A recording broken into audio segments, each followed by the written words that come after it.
बिस्मिल्लाहिर्रहमानिर्रहीम अस्सलामुअलैकुम।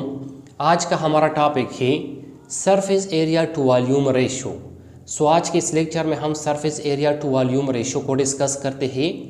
Surface area to volume ratio का मतलब है कि वॉल्यूम के लिहाज से सेल का सरफेस एरिया, यानी वॉल्यूम के लिहाज से सेल का सरफेस एरिया कितना होता है, या सेल की सरफेस एरिया और सेल्स के वॉल्यूम्स के दरमियान रेशो यानी तनासुब, यानी सेल की सरफेस एरिया और सेल के वॉल्यूम्स के दरमियान कौन सा रेशो पाया जाता है, कौन सा तनासुब पाया जाता है। तो स्टूडेंट स्टार्ट करते हैं surface area to volume ratio को। स्टूडेंट सबसे पहले हम सरफेस एरिया और वॉल्यूम को डिस्कस करते हैं कि सरफेस एरिया और वॉल्यूम किसे कहते हैं। तो सरफेस एरिया सेल का वो एरिया जो कि एक्सटर्नल एनवायरनमेंट की तरफ एक्सपोज्ड होता है, सो सेल के इस एरिया को सरफेस एरिया कहा जाता है। मिसाल के तौर पर यह हमारे पास एक सेल है और इस सेल से इर्द गिर्द जो है ना स्टूडेंट्स ये वाला सेल मेम्ब्रेन है। अब इस सेल मेम्ब्रेन्स का ये वाला एरिया, ये जो एक्सटर्नल एनवायरनमेंट की तरफ एक्सपोज्ड होता है, तो सेल मेम्ब्रेन के इस एरिया को सरफेस एरिया कहा जाता है। तो स्टूडेंट्स सेल्स का वो एरिया जो कि एक्सटर्नल एनवायरनमेंट की तरफ एक्सपोज्ड होता है, सो सेल के इस एरिया को सरफेस एरिया कहा जाता है। और दूसरा है हमारे पास वॉल्यूम। वॉल्यूम वो स्पेस जो कि सेल ने ऑक्युपाइड किया होता है, सो इस स्पेस को वॉल्यूम कहा जाता है। मिसाल के तौर पर यह हमारे पास सेल है और इस सेल ने जो है ना स्टूडेंट्स ये वाला स्पेस ऑक्युपाइड किया है। अब इस स्पेस को जो है ना स्टूडेंट्स इस सेल्स का वॉल्यूम्स कहा जाता है। अब स्टूडेंट्स आते हैं surface area to volume ratio की तरफ।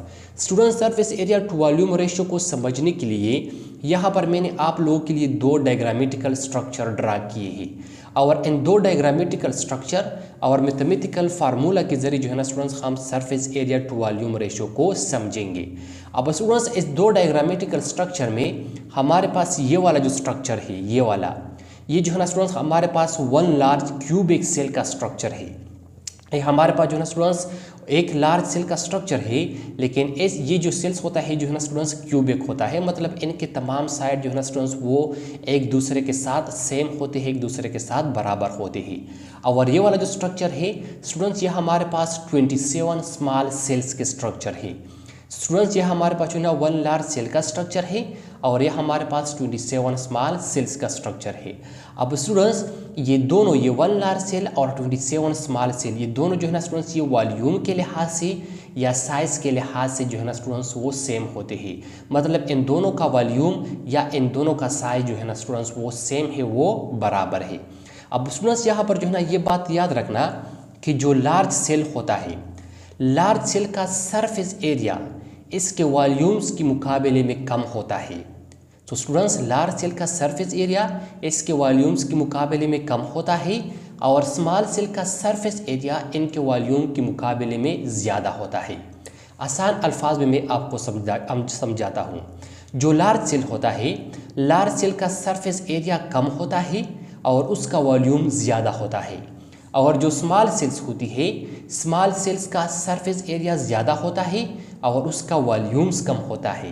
तो स्टूडेंट्स लार्ज सेल का सरफेस एरिया इसके वॉल्यूम्स के मुकाबले में कम होता है और स्मॉल सेल का सरफेस एरिया इसके वॉल्यूम्स के मुकाबले में ज़्यादा होता है। अब स्टूडेंट्स किस तरह एक लार्ज सेल का सरफेस एरिया इसके वॉल्यूम्स के मुकाबले में कम होता है और स्मॉल सेल का सरफेस एरिया इसके वॉल्यूम्स के मुकाबले में ज़्यादा होता है। सो आइए इसको जो है ना स्टूडेंट्स हम मैथमेटिकल फार्मूला के ज़रिए जो है ना वो प्रूव करते हैं। तो स्टूडेंट्स सबसे पहले जो है ना हम इन दोनों के वॉल्यूम देख लेते हैं कि आया इन दोनों के वॉल्यूम सेम है या इन दोनों के वॉल्यूम डिफरेंट है। तो स्टूडेंट्स यहाँ पर जो है ना हमारे पास के one large cells volume of one large cell, यहाँ पर वी का मतलब है वॉल्यूम। स्टूडेंट्स किसी चीज़ का, किसी बॉडी का या किसी ऑब्जेक्ट का वॉल्यूम फाइंड आउट करने के लिए, वॉल्यूम निकालने के लिए हमारे पास फार्मूला होता है। हम जिस फार्मूले को इस्तेमाल करते हैं वो है V is equal to length multiply by width multiply by height. ये जो है ना स्टूडेंट्स किसी चीज़ के वॉल्यूम्स का निकालने के लिए जो है ना स्टूडेंट्स फार्मूला है।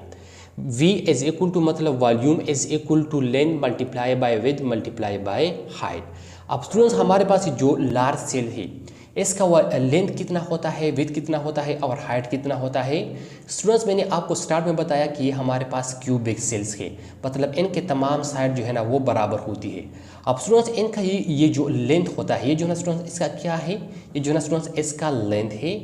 तो स्टूडेंट्स इसका जो लेंथ होता है वो 30 माइक्रोमीटर होता है, 30 माइक्रोमीटर।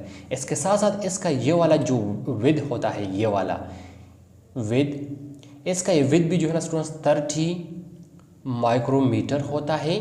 इसके साथ साथ स्टूडेंट्स इसका ये वाला जो हाइट है, जो वर्टिकल लाइन है, ये जो है ना इसकी हाइट को रिप्रेजेंट्स करता है। सो इसका जो हाइट होता है स्टूडेंट्स, ये भी जो है ना कितना होता है, ये भी जो है ना स्टूडेंट्स 30 माइक्रोमीटर होता है, क्योंकि ये हमारे पास जो है ना स्टूडेंट्स एक क्यूबिक सेल्स होता है। अब स्टूडेंट्स ये जो वैल्यू है, इस वैल्यू को जो है ना स्टूडेंट्स हम इस फार्मूला में पुट करेंगे। तो जब हम इस वैल्यू को इस फार्मूला में पुट करेंगे तो इसका रिजल्ट हमारे पास आएगा v is equal to 30 multiply by 30 multiply by 30। अब स्टूडेंट्स जब हम 30 को जो है ना 30 से मल्टीप्लाई करते हैं तो इनसे हमारे पास जो है ना 900 आता है, और फिर इस 900 को जो है ना स्टूडेंट्स हम मज़ीद इस 30 से जो है ना वो मल्टीप्लाई करेंगे।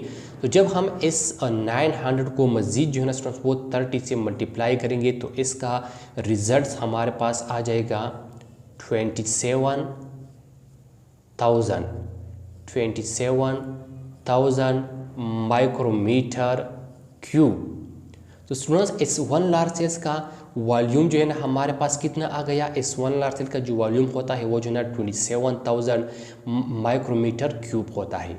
अब स्टूडेंट्स आते हैं स्मॉल सेल्स के वॉल्यूम्स की तरफ, 1 स्मॉल सेल्स के वॉल्यूम्स की तरफ जो है ना स्टूडेंट्स, कि इस 1 स्मॉल सेल्स का वॉल्यूम कितना होता है, फिर इसको जो है ना हम स्टूडेंट इस 27 स्मॉल सेल्स के वॉल्यूम से जो है ना वो मल्टीप्लाई करेंगे, और इस तरह हमारे पास जो 27 स्मॉल सेल्स है इसका वॉल्यूम जो है ना स्टूडेंट वो हमारे पास आएगा। एन के लिए भी जो है ना स्टूडेंट हम यही फार्मूला को यूज़ करेंगे, v is equal to length multiply by width multiply by height. अब स्टूडेंट्स ये जो स्मॉल सेल होते हैं इसमें जो है ना स्टूडेंट्स एक स्मॉल सेल्स का जो लेंथ होता है, इसका जो लेंथ होता है वो 10 माइक्रोमीटर होता है। इसके साथ स्टूडेंट्स इसका ये वाला, इसके साथ यहाँ पर जो है इसका जो विड्थ होता है, विड्थ वो जो है ना स्टूडेंट्स वो कितना होता है, वो जो है ना स्टूडेंट्स वो भी 10 माइक्रोमीटर होता है, और इसका ये वाला जो हाइट होता है स्टूडेंट्स, ये भी जो है ना स्टूडेंट्स 10 माइक्रोमीटर होता है। अब स्टूडेंट्स इस वैल्यू को भी जो है ना हम इस फार्मूला में पुट करेंगे। So v is equal to 10 multiply by 10 multiply by 10। तो जब हम 10 को 10 से मल्टीप्लाई करते हैं तो इसका रिजल्ट हमारे पास आता है 100, और फिर जब हम इस 100 को इस 10 से मल्टीप्लाई करते हैं तो इसका रिजल्ट हमारे पास आता है 1000। So v is equal to 1000 micrometre cube. लेकिन ये हमारे पास जो है ना स्टूडेंट्स एक स्मॉल सेल्स का वॉल्यूम आ गया, ये सिर्फ एक ही स्मॉल सेल्स का वॉल्यूम है। यहाँ पर हमारे पास कितनी स्मॉल सेल्स है, 27 स्मॉल सेल है। अब इस 1000 को हम इस 27 से मल्टीप्लाई करेंगे, 21,000 मल्टीप्लाई बाय 27, तो इसका रिजल्ट हमारे पास आ जाएगा 27,000 माइक्रोमीटर क्यूब। तो स्टूडेंट्स इन दोनों स्मॉल सेल्स का वॉल्यूम कितना आ गया, इन दोनों स्मॉल सेल्स का वॉल्यूम जो है ना स्टूडेंट्स वो 27,000 और 27,000 जो है ना स्टूडेंट्स वो आ गया। स्टूडेंट्स मैंने आपको स्टार्ट में बताया कि इन दोनों जो सेल्स है, ये जो 1 लार्ज सेल्स है और 27 स्मॉल सेल है, इन दोनों स्ट्रक्चर जो है ना स्टूडेंट्स ये एक दूसरे से वॉल्यूम्स के लिहाज से जो है ना स्टूडेंट्स वो सेम है। तो हमारे पास इन दोनों का वॉल्यूम। अब आते हैं इनकी सरफेस एरिया की तरफ कि इनका सरफेस एरिया कितना होता है। तो स्टूडेंट्स पहले हमारे पास है surface area of 1 large cell. यहाँ पर इस ए का मतलब है सरफेस एरिया। तो स्टूडेंट्स 1 लार्ज सेल्स का सरफेस एरिया कितना होता है और 27 स्मॉल सेल्स का सरफेस एरिया कितना होता है। तो स्टूडेंट्स सरफेस एरिया के लिए भी जो है ना स्टूडेंट्स हम एक फार्मूले को इस्तेमाल करते हैं, और वो फार्मूला है हमारे पास surface area is equal to length multiply by width. अब स्टूडेंट्स इसका लेंथ और विड्थ जो है ना वो ऑलरेडी हमें मालूम है कि 1 लार्ज सेल का लेंथ कितना होता है और उसका विड्थ कितना होता है। सो इनका लेंथ हमारे पास 30 माइक्रोमीटर और इसका विड्थ भी जो है ना स्टूडेंट्स हमारे पास है 30 माइक्रोमीटर। अब स्टूडेंट्स जब हम इस 30 को 30 से मल्टीप्लाई करते हैं तो इनसे हमारे पास रिजल्ट आ जाता है 900। अब स्टूडेंट्स यहाँ पर जो है ना ये बात याद रखना कि हमारे पास जो है ना स्टूडेंट्स सेल्स के एक सेल्स के 6 साइड जो है ना वो होती है। एक सेल्स की कितनी साइड होती है? 6 साइड होती है। लेट सपोज ये हमारे पास एक सेल है। इस सेल्स का जो है ना स्टूडेंट्स ये एक ये वाला साइड है, इसका पहला है, ये इसका दूसरा साइड है, ये वाला जो है स्टूडेंट्स ये इसका तीसरा साइड है, ये इसका चौथा साइड है। अब स्टूडेंट्स ये वाला जो है ये जो है ना इसका 5वां साइड है जो आगे की तरफ होता है, और इस सेल्स का जो पीछे की तरफ जो साइड होता है ये जो है ना स्टूडेंट्स इनका 6ठा साइड है। सो एक सेल की जो है ना स्टूडेंट्स कितनी साइड होती है? एक सेल के जो है ना स्टूडेंट्स 6 साइड होती है। अब स्टूडेंट्स ये मुकम्मल सेल जो है ना ये किस चीज़ के ज़रिए एनवलप होता है? ये सेल मेम्ब्रेन के ज़रिए एनवलप होता है। सो हम जो है ना स्टूडेंट्स इनके इस 6 साइड्स के मतलब इन तमाम साइड्स के जो है ना स्टूडेंट्स सरफेस एरिया को काउंट करेंगे। सो स्टूडेंट्स इस 900 को हम जो है ना हम फिर मल्टीप्लाई करेंगे 6 से। तो जब हम इस 900 को 6 से मल्टीप्लाई करते हैं तो इसका रिज़ल्ट हमारे पास आ जाता है surface area is equal to 5400 micrometre square. तो स्टूडेंट्स 1 लार्ज सेल का सरफेस एरिया कितना होता है? 1 लार्ज सेल का सरफेस एरिया जो ना स्टूडेंट्स वो होता है 5400 माइक्रोमीटर स्क्वायर। अब स्टूडेंट्स इसका वॉल्यूम कितना था? इसका वॉल्यूम था 27,000 माइक्रोमीटर क्यूब। और इसका सरफेस एरिया कितना आ गया? इसका सरफेस एरिया हमारे पास आ गया 5400 माइक्रोमीटर स्क्वायर। जिस तरह स्टूडेंट्स मैंने आपको स्टार्ट में बताया कि लार्ज सेल का सरफेस एरिया इसके वॉल्यूम्स के मुकाबले में कम होता है। सो ये हमारे पास जो ना स्टूडेंट्स मैथमेटिकल फार्मूला के जरिए जो ना स्टूडेंट्स वो प्रूव हो गया कि 1 लार्ज सेल का सरफेस एरिया इसके वॉल्यूम्स के मुकाबले में कम होता है। अब स्टूडेंट्स आते हैं 27 स्मॉल सेल के सरफेस एरिया की तरफ। स्टूडेंट्स इनके लिए भी जो ना हम यही फार्मूला को यूज़ करेंगे, surface area is equal to length multiply by width. अब स्टूडेंट्स इसकी जो वैल्यू है वो भी जो है ना हमें ऑलरेडी मालूम है। इनका लेंथ होता है 10 माइक्रोमीटर और इसका विड्थ भी जो है ना स्टूडेंट्स 10 माइक्रोमीटर होता है। स्टूडेंट जब हम इसको 10 से मल्टीप्लाई करते हैं तो रिजल्ट हमारे पास आ जाता है 100। अब हर सेल्स की जो है ना स्टूडेंट्स कितनी साइड्स होती है? 6 साइड होती है।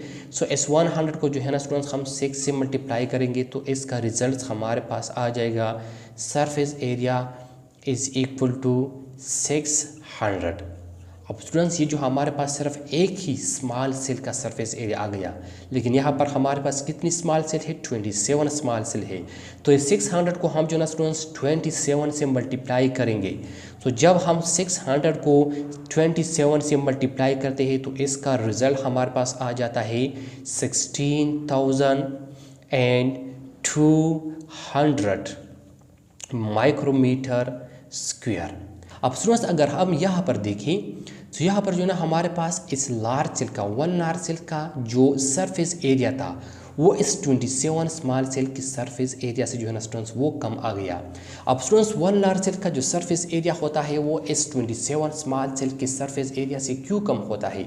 वो इसलिए जो है ना स्टूडेंट्स कम होता है क्योंकि जो 1 लार्ज सेल्स होता है 1 लार्ज सेल्स के इर्द गिर्द जो ना स्टूडेंट सिर्फ एक ही सेल मेम्ब्रेन्स मौजूद होता है, और इसके सिर्फ एक ही सेल मेम्ब्रेन्स का जो सरफेस एरिया है वो जो है ना स्टूडेंट्स वो काउंट किया जाता है। लेट्स सपोज ये हमारे पास 1 लार्ज सेल है। अब इसके इर्द गिर्द जो है स्टूडेंट सिर्फ एक ही सेल मेम्ब्रेन्स मौजूद होता है और इसके सिर्फ एक ही सेल मेम्ब्रेन का सरफेस एरिया काउंट किया जाता है। लेकिन दूसरी तरफ हमारे पास यहाँ पर 27 स्मॉल सेल है और यहाँ पर हर सेल्स के इर्द गिर्द जो है ना सेल मेम्ब्रेन्स मौजूद होता है। स्टूडेंट्स इस सेल्स का ये जो इर्द गिर्द सरफेस एरिया है ये जो है ना स्टूडेंट्स बराबर हो जाता है इस 27 स्मॉल सेल्स के इर्द गिर्द जो सेल मेम्ब्रेन मौजूद होता है। अब ये जो 27 स्मॉल सेल्स होती है इनकी यहाँ पर भी जो है ना स्टूडेंट्स सेल मेम्ब्रेन्स मौजूद होते हैं। यहाँ पर जो सेल मेम्ब्रेन मौजूद होता है, इस सेल मेम्ब्रेन्स की सरफेस एरिया की वजह से इस 27 स्मॉल सेल का सरफेस एरिया 1 लार्ज सेल की सरफेस एरिया से जो है ना स्टूडेंट्स वो ज़्यादा आ जाता है। स्टूडेंट्स ये जो 1 लार्ज सेल होता है इनके अंदर जो है ना स्टूडेंट्स सेल मेम्ब्रेन्स मौजूद नहीं होता, और ना जो है ना स्टूडेंट्स इनकी जो इनर साइड होता है इनको जो है ना हम काउंट करते हैं। लेकिन जो 27 स्मॉल सेल्स होती है इसमें हर सेल्स के इर्द गिर्द जो है ना स्टूडेंट्स वो सेल मेम्ब्रेन मौजूद होता है। तो यहाँ पर हर सेल का सरफेस एरिया काउंट किया जाता है।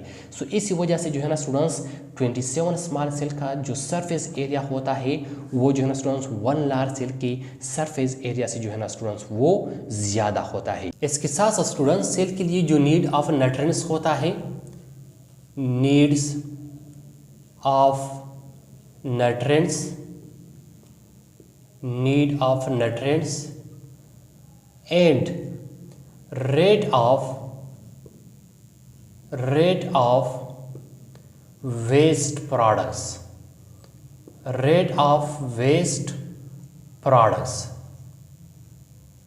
ये दोनों जो है ना स्टूडेंट्स ये डायरेक्टली प्रोपोर्शनल होती है। किस चीज़ के डायरेक्टली प्रोपोर्शनल होती है? वॉल्यूम ऑफ सेल्स की, वॉल्यूम ऑफ सेल की। सो स्टूडेंट्स सेल के लिए जो नीड ऑफ न्यूट्रिएंट्स होता है और रेट ऑफ वेस्ट प्रोडक्ट्स होता है, ये सेल के वॉल्यूम के साथ डायरेक्टली प्रोपोर्शनल होती है। इसका मतलब ये है कि जब सेल का वॉल्यूम ज़्यादा होता है तो इस सेल को ज़्यादा न्यूट्रिएंट्स की ज़रूरत होती है, और ये सेल जो है ना ज़्यादा न्यूट्रिएंट्स को एंटर करती है, जिसके नतीजे में इस सेल्स के अंदर जो है ना रेट ऑफ मेटाबॉलिज्म ज़्यादा हो जाता है, और रेट ऑफ मेटाबॉलिज्म ज़्यादा होने की वजह से इस सेल्स के अंदर जो है ना स्टूडेंट्स ज़्यादा वेस्ट प्रोडक्ट्स पैदा हो जाती है, और फिर वो वेस्ट प्रोडक्ट जो है ना स्टूडेंट्स ये सेल जो है ना ये बाहर निकाल देता है। अब स्टूडेंट्स सेल जो है ना जब ये बाहर एनवायरनमेंट जो है ना न्यूट्रिएंट्स को जो है ना एंटर करता है या वेस्ट प्रोडक्ट्स को जो है ना स्टूडेंट्स ये निकाल देता है, तो इस मटेरियल का ये ट्रांसपोर्टेशन का जो अमल है ये जो है ना स्टूडेंट्स सेल के इस सेल मेम्ब्रेन के ज़रिए होता है।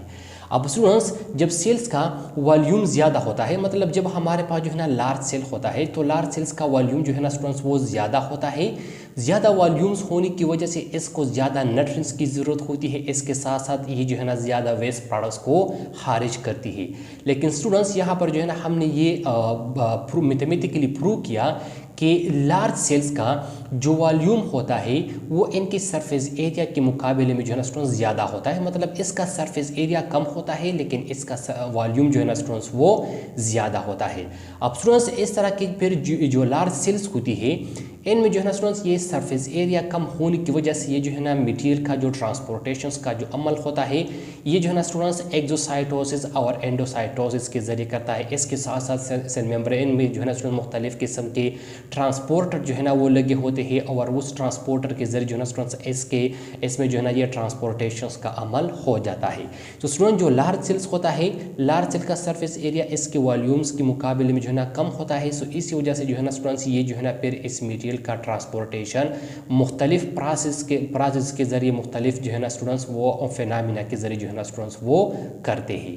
इसके साथ साथ स्टूडेंट्स हमारे पास जो स्मॉल सेल्स होती है, स्मॉल सेल्स का वॉल्यूम कम होता है लेकिन इनका सरफेस एरिया जो है ना स्टूडेंट्स वो ज़्यादा होता है। सो इसी वजह से स्टूडेंट्स इनमें ये जितना भी मटेरियल का ट्रांसपोर्टेशन अमल होता है स्टूडेंट्स ये जो है ना सिंपली इस सेल मेम्ब्रेन के ज़रिए जो है ना स्टूडेंट्स वो सिंपल प्रोसेस के ज़रिए जो है ना स्टूडेंट्स वो होता है। इसके साथ साथ स्टूडेंट्स जब हमारे पास जो है ना एक सेल जो है ना वो बहुत ज़्यादा बढ़ जाता है, सेल में बहुत ज़्यादा ग्रोथ का अमल हो जाता है और उनका वॉल्यूम जो है ना स्टूडेंट्स बहुत ज़्यादा हो जाता है, और वो वॉल्यूम ज़्यादा होने की वजह से इसका सरफेस एरिया कम हो जाता है, तो फिर इस दौरान जो है ना स्टूडेंट्स ये सेल ये चला जाता है सेल डिविजन्स की तरफ। ये सेल जो है ना स्टूडेंट्स वो डिवाइड हो जाता है, इस सेल में जो है ना स्टूडेंट्स वो फिर सेल डिविजन्स का अमल हो जाता है। सो इस लार्ज सेल का लार्ज वॉल्यूम्स की वजह से जो है ना स्टूडेंट्स यहाँ पर सरफेस एरिया का जो डिमांड होता है वो भी जो है ना ज़्यादा होता है, लेकिन इस लार्ज सेल का सरफेस एरिया इसके वॉल्यूम्स के मुकाबले में कम होता है और स्मॉल सेल का सरफेस एरिया इसके वॉल्यूम्स के मुकाबले में ज़्यादा होता है। तो स्टूडेंट्स सीधा हमारे पास surface area to volume ratio. अब स्टूडेंट्स आते हैं साइंटिफिक इंफॉर्मेशन की तरफ। स्टूडेंट साइंटिफिक इंफॉर्मेशन में हमारे पास है स्मॉलेस्ट सेल, मतलब हमारे पास जो है ना इस दुनिया में सबसे छोटा सेल जो है ना स्टूडेंट्स वो कौन सा है। स्टूडेंट्स हमारे पास इस दुनिया में जो सबसे स्मॉलेस्ट सेल्स है वो बैक्टीरिया का होता है। किस चीज़ का होता है? वो जो है ना स्टूडेंट्स बैक्टीरिया का होता है। और बैक्टीरिया में हमारे पास जो है स्टूडेंट जो हमारे पास जो सबसे स्मॉलेस्ट है वो है माइकोप्लाज्मा बैक्टीरिया। Mycoplasma bacteria. अब स्टूडेंट जो माइकोप्लाज्मा बैक्टीरिया होता है इसका जो साइज़ होता है जो है ना स्टूडेंट्स वो 0.1 माइक्रोमीटर से लेकर 0.1 माइक्रोमीटर से लेकर 1.0 माइक्रोमीटर तक होता है। दूसरा है हमारे पास लार्जेस्ट सेल। स्टूडेंट्स हमारे पास लार्जेस्ट सेल जो है ना वो कौन कौन से है? हमारे पास जो लार्जेस्ट सेल्स है वो है जो ना स्टूडेंट्स एग। लेकिन किस चीज़ के एग? ऑस्ट्रिच। जो ऑस्ट्रिच की एक है ये हमारे पास इस दुनिया में सबसे लार्जेस्ट एक होती है। इसके साथ साथ इस दुनिया में हमारे पास जो सबसे लॉन्गेस्ट सेल है वो है मसल सेल, मसल सेल्स और न्यूरॉन यानी नर्व सेल। सीधा हमारे पास जो ना स्टूडेंट्स आज का lecture surface area to volume ratio. I hope आपको समझ आया होगा। इंशाल्लाह नेक्स्ट लेक्चर में मुलाकात होगी। Thank you, वस्सलाम।